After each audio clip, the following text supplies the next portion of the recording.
It's rookie camp season, and today we're going to take a look at the Baltimore Ravens, and we're going to be looking at 4th round wide receiver Devontez Walker. I got 2 clips from today's rookie camp. If they post more, if I find more, I will have more. If you have any other players you want me to find or look up and I can find them, I will post them. So let me know in the comments below. But make sure you hit that subscribe button right now because I'm dropping rookie camp clips here of your favorite players.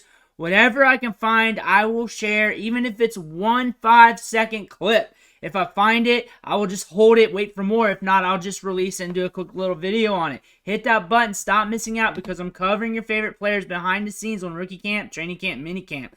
And we do this every year. And we've been doing this for the last few years, and people seem to like it.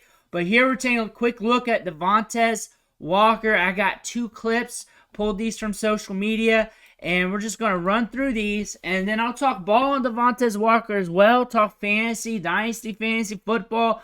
How I project him out to be. What I saw from him during draft season. But not much in the clips. I'll say that. Definitely like a first look here. Definitely a first look of him.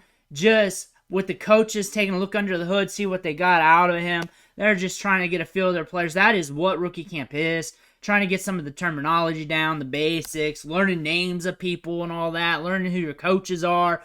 So when you get to mini camp, we can get deeper in some stuff. And then when we get to training camp, we can get deeper, and it just starts piling up. But right now, Devontez Walker's with the Ravens, drafted in the 4th round. And what I like about him, you go look at his tape. Go take a look at his tape. I like his downfield ability. I like his ball skills. I like his ability to track the ball downfield. I like his hands. And I feel like he's a wide receiver that's a good change of pace downfield. That when you want to sling that deep ball, it's deep in the game. Lamar Jackson's back there. He wants to sling it deep. And you got the other wide receivers taking over the intermediate to deep portion. But you really want to stretch it. You got Devontez Walker. Ran a 4.36 at the combine. We're over 6 foot tall. We got almost some size to us. We're like 195 or so pounds. Forget what he's officially listed. I think 196. So we got good size adjusted athleticism there. We got good ball tracking downfield. We got sticky hands. And what I feel like is he's a good utility option in the passing game. Because we got Zay Flowers and company. They signed Rashad Bateman. They got some playmakers there. We target the tight ends a lot with the Ravens. So we do not see him commanding a lot of targets, but we see him being a good utility option if he develops in this offense as a deep threat. Could be more. He is a very talented wide receiver downfield. You look at his tape, it'll sell you. It'll sell you. Go look at that college tape. It'll sell you.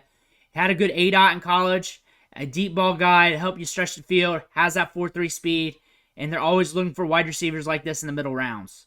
They have a habit of drafting wide receivers like this in the middle rounds who have good speed, that can track it deep, that can help stretch it, that do have some upside that maybe if they can develop, they can become more and be a cheap get at the wide receiver position. They're usually coming at them at a value. He's a great value for them in the 4th round. A lot of people had him pegged as a 3rd rounder in this year's NFL draft, especially in a lot of mock drafts. There's just so many good wide receivers. There's so many good wide receivers this year with a good profile that some were going to leak into the 4th round.